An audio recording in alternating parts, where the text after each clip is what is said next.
Merci beaucoup à Noura Bouzida. Venez me rejoindre, prenez place à côté de moi. On va donner la parole justement à Madame Leila Mokran, qui va nous parler du génie électrique aux technologies vertes et intelligentes, un parcours de militantisme et de passion. À vous la parole, Madame Mokhnesh, vous avez 15 minutes. Merci Nora, merci Madame. C'est un plaisir de partager ces moments avec tout le monde qui est là. Et bonjour à Linda, si elle nous voit online. Je pense qu'elle est connectée sur LinkedIn. Comme a dit mon amie Nora et ma sœur, je pense qu'en Algérie, la femme ne considère jamais qu'elle fait des exceptions dans ce qu'elle fait. Elle le fait naturellement parce que je pense l'histoire de ce pays lui a donné cette position. Étant donné une femme justement des cœurs des Aurès, qui a vu toujours, on va dire, les femmes de sa famille, ses grands-mères, ses tantes, etc., qui ont été au maquis, qui ont eu même des habits militaires, qui ont combattu la France à côté de leurs frères et compatriotes hommes. J'ai dans ma famille même des femmes qui se sont mariées au maquis, qui ont accouché et même eu des enfants, étant moujahida, et elle faisait ça naturellement. Donc ni son frère ni son père lui a dit « Qu'est-ce que tu fais au Djebel ?» Donc je dis du Djebel au laboratoire. Aujourd'hui aussi, c'est une conquête très naturelle de toute femme algérienne. Avant de commencer, donc j'aime bien vraiment cette photo qui est réellement, elle schématise un peu le parcours de tout être humain, peu importe homme ou femme, en disant que le chemin se crée en marchant. Donc c'est en bougeant, en fin de compte, que beaucoup d'horizons, beaucoup de grands et loints horizons apparaissent et ressortent devant la personne. Mais si on stagne, on n'aura rien du tout. Au contraire, il n'y aura que du noir. Je pense, je descends. Voilà. Donc, mon petit parcours, j'ai vécu d'abord, si on commence de la gauche, je suis née dans un petit village qui s'appelle Ishmoul. Donc, Ishmoul, la traduction, c'est la corne du cœur, le sommet de la corne du cœur. Et là, ce que vous voyez, la maison, donc c'est ici où a eu le premier rassemblement des 360 moudjahids qui ont lancé donc la guerre de libération. C'est dans un petit village qui s'appelle Tchratouled Moussa. Et après ça, donc j'ai suivi mon papa, Allah yarhamou, qui était enseignant primaire, qui a fait, on va dire, une tournée dans les grands Aurès. Donc on a été à Sidi Aqba, il était enseignant.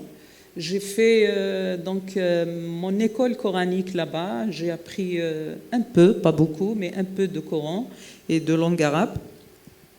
Et puis, on est parti à Chir. Donc, Chir, c'est du côté de Men'a, c'est toujours la wilaya de Batna. Mon père aussi, Allah yarhamou, était directeur, donc et instituteur de français.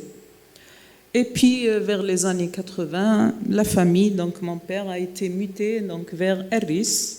Erris qui est, c'est la grande daïra donc d'Ishmoul. Erris, c'est la ville du père de la révolution algérienne, Moustapha Ben Boulaïd. Et la maison de Moustapha Ben Boulaïd, justement, n'est pas trop loin de chez moi. Donc, on connaît très très bien chez lui. On connaît, on va dire, les petits mystères qu'il a dans cette maison. Comment il s'enfuyait, comment il protégeait sa famille et quelques moudjahidines qui faisaient des réunions chez lui. Voilà, donc Après, donc, mon parcours on va dire normal, d'avoir donc eu mon baccalauréat au lycée mixte d'Aris. J'ai fait l'université de Batna, donc de 89 à 93. Et à l'époque, je voulais faire de l'astrophysique. Voilà, j'étais toujours dans les nuages et j'aimais partir un peu loin et un peu expliquer et connaître mieux tous les mystères de l'univers. Mais malheureusement, je n'ai pas trouvé de spécialité qui attisait ma curiosité. Voilà, donc j'ai été à l'université la plus proche de chez moi. Donc c'est là où j'ai fait donc, ma licence en électrotechnique. Alors j'ai choisi une spécialité. Il y avait très peu de femmes à l'époque qui faisaient ça. Et c'était un peu dangereux surtout d'être dans les laboratoires. Et juste en terminant donc, ma licence, j'ai fait mon magistère à l'école polytechnique Al-Harrach. Et j'ai choisi une spécialité. Alors là, il n'y avait pas du tout de femmes dans ce domaine. Donc j'ai fait la haute tension. Et la haute tension, c'est Power Systems. Donc on était dans la grande, la haute comment dire, puissance, courant et tension. Et là, ce que vous voyez donc tout à fait à droite, c'est une partie de l'école polytechnique. Voilà, où j'ai terminé mes études après de doctorat. Et après ça, bien sûr, toujours en passant par ma formation universitaire, surtout, on va dire, supérieure, je ne peux pas passer sans parler, voilà, de deux personnes. D'abord, professeur Abrouk Madani, qui était le premier recteur de l'université de Batna, qui avait marqué vraiment son passage à cette université. Je ne l'ai pas côtoyé, donc quand j'ai été étudiante, lui, il était déjà décédé. Mais tout le monde en parlait et on voyait déjà le niveau de formation à Batna à mon époque qui était très, très, très élevé. Et je me rappelle quand il y avait par exemple des étudiants qui passaient des concours de bourse à l'étranger. Je me rappelle très bien, il y a eu 3 années de suite où Batna avait 100% des postes. Donc tous les postes de bourse à l'étranger étaient pris par les étudiants de Batna, tellement le niveau était excellent. Et entre autres, voilà, professeur Linda Ismail, donc elle faisait partie de cette génération. Il y a aussi professeur Abdelaziz Ouabdeslam. C'était aussi le premier directeur de l'école polytechnique que j'ai connu personnellement. Et on a eu une amitié voilà, très, très spéciale, malgré la grande différence d'âge. Mais il y a eu, je ne sais pas, un passage philosophique, mystérieux, technique, etc., entre nous. On s'est connus justement, on a fait un accident de route ensemble. Donc depuis ce jour, on est devenus amis jusqu'à sa mort, Allah yarhamou. Et bien sûr, je ne peux oublier mon professeur, mon encadreur, professeur Boubaker Ahmed, qui vient de prendre sa retraite de l'école nationale polytechnique, qui m'a initié à toutes les techniques, voilà, de haute tension, voilà, que vous voyez un peu là sur les grands alternateurs de puissance de centrales électriques, les postes aussi de transformateurs et tous les systèmes de haute tension connus, tous les problèmes de foudre, de protection contre les foudres, etc. Et bien sûr, après avoir eu mon doctorat, je retourne à Batna. J'étais donc recrutée en tant qu'enseignante au département de génie électrique. Et j'ai travaillé dans les domaines essentiellement donc, du diagnostic et des pronostics des défauts électriques dans les systèmes de haute tension de puissance. J'ai travaillé essentiellement aussi sur tous les problèmes de champ électromagnétique, voilà, et leur effet à la fois sur les systèmes électriques et aussi sur le vivant. Et là, j'ai encadré donc plusieurs thèses de doctorat et de magistère. Et après, quand le master est venu, il y a eu le master. Voilà, peut-être la particularité, c'est que j'étais la première, pas la première femme, mais j'étais la première personne, voilà, en Algérie à commencer à utiliser l'intelligence artificielle dans le domaine de la haute tension. Donc c'était un domaine très expérimental. Les gens avaient toujours des modèles mathématiques et faisaient de l'expérience au labo, voilà, pour pouvoir faire par exemple des prédictions ou des diagnostics, et ça prenait beaucoup de temps, voilà, de laboratoire. Donc j'ai pensé, à l'époque, c'était essentiellement pour aider surtout la Sonelgaz et la Sonatrach, pour réduire ce temps d'expérience et en même temps utiliser les nouvelles technologies de l'intelligence artificielle, pourquoi pas les appliquer pour à la fois identifier les défauts, aussi pour pouvoir prédire et prévenir quelques défauts pour se préparer et agir à temps et faire et programmer ou planifier toutes les maintenances possibles. Et bien sûr aussi, j'ai utilisé pas mal de méthodes numériques, voilà, pour le calcul de tout ce qui est champ diélectrique.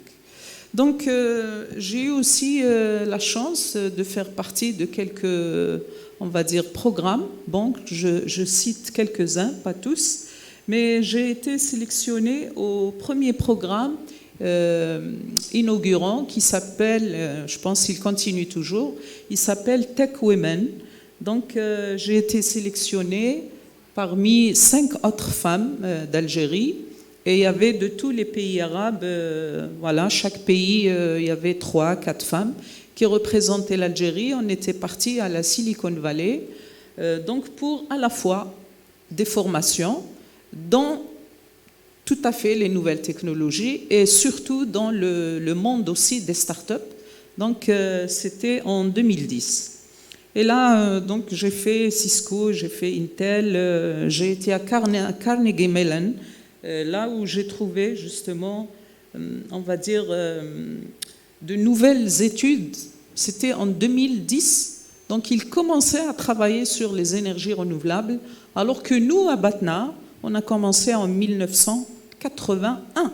Donc on a eu vraiment un grand Madame cumul Mourneche, il faudra d'expérience. penser à conclure, hein, Okay. il reste moins de 5 minutes. D'accord, d'accord. On pourra compléter peut-être des aspects de votre Il n'y a intervention pas de lors problème. du panel. Donc là, c'est toutes les sorties techniques que j'ai fait avec mes étudiants à la Sonatrach, Sonelgaz, justement pour donner cet aspect technique. Et puis en 2015, donc j'ai eu l'idée, en tout cas, il y avait une nécessité de créer une école supérieure à Batna sur les énergies renouvelables, l'environnement et le développement durable. Vu la nécessité, le monde entier se retourne vers les énergies vertes et amis à l'environnement. Voilà, après donc 5 ans de combat, personne ne voulait m'écouter.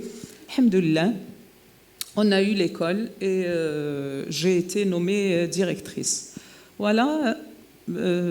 Je n'ai plus l'accès. Non, je ne pense pas. Non, pour continuer. Non, je pense qu'il y a juste peut-être un problème. D'accord. Il faudra peut-être revenir en arrière. Voilà, donc pour continuer, c'est un peu pour parler de l'application justement de l'intelligence artificielle. Je me suis inspirée essentiellement, c'est bon. Je me suis inspirée donc essentiellement de tout ce qui est biologique. Donc c'est ce qu'on appelle justement les algorithmes bio-inspirés. Alors, en tout cas, tous les gens qui ont travaillé sur l'intelligence artificielle, il y a eu toujours cette combinaison entre le monde mathématique et le monde informatique, pour modéliser certains comportements, soit humains ou animaux, pour le reprendre en tant qu'algorithme intelligent. Bon, là, je passe. Et donc, parmi les modèles ou les techniques que j'ai utilisées, c'était essentiellement les réseaux de neurones. Donc, les réseaux de neurones, c'est une reproduction de l'activité neuronale. On la reprend de manière, donc, on va dire, algorithmique. Et bien sûr, en travaillant en réseau, on peut avoir plusieurs couches de réseau, voilà, qui peuvent, c'est ce qu'on appelle maintenant tout ce qui est deep learning, donc pour un peu apprendre des caractéristiques d'un phénomène X et pouvoir l'identifier, le prévenir, le diagnostiquer. Ça dépend de l'application. J'ai aussi utilisé la logique floue, je passe très rapidement. Donc au lieu d'utiliser les ensembles classiques connus, on utilise donc l'appartenance partielle aux ensembles. Voilà. On ne peut pas dire qu'on est 1 ou on est 0, on est noir ou blanc, mais les phénomènes sont toujours en fin de compte mixtes mélangent plusieurs paramètres ensemble. Voilà, donc j'ai utilisé aussi ce qu'on appelle les swarm particles, donc pour optimiser certains phénomènes dans les systèmes électriques. Les fourmis, j'ai aimé ce monde suite à un article, et j'arrête là, madame, je ne termine pas, mais on peut poser des questions. Je pense que après. votre parcours, pour en parler, il faudra des heures. Oui. Oui. Donc pour les fourmis, ce qui m'a attiré à utiliser ces techniques de fourmis, c'était justement un article, voilà un peu, il est résumé ici. C'est un article fait par un biologiste, je pense que c'était en Belgique. Voilà, l'article était surtitré « Les fourmis ne mentent pas ». Donc, ne mentent dans mentir. Alors, ce biologiste pose une fourmi au milieu, et puis le reste des fourmis sont autour du récipient. Au milieu, il dépose un sucre par exemple, de nourriture, donc un tas de nourriture. Et puis, comme il sait que les fourmis travaillent essentiellement en communication, donc soit par phéromones, soit par, on va dire, rayonnement télécom. Donc, c'est comme la télécom maintenant. Alors, les fourmis communiquent entre elles pour dire que j'ai trouvé de la nourriture ou un déchet, etc. Et puis, dans un petit moment, toutes les fourmis se dirigent vers la source de ce rayonnement. Et quand elles arrivent là où le sucre est déposé, le biologiste donc soulève le sucre. Et quand elles arrivent, elles ne trouvent pas donc la nourriture. Et qu'est-ce qu'elle fait? Donc, elles ont tué la fourmi qui a émis, voilà, la fausse information pour elle. Donc, le biologiste a dit que la fourmi ne ment pas. Parce qu'elle est... Alors, sur ça, justement, on a développé assez de logiciels. Voilà, donc comment une fourmi, elle dépose des objets, mais nous, en technologie, on l'utilise pour classer, voilà, des choses, pour les classer dans clusters. Ben, je n'ai pas terminé, mais bon, je suis prête on aura plus de 20 minutes en principe, si on respecte le temps, justement, pour le panel. Venez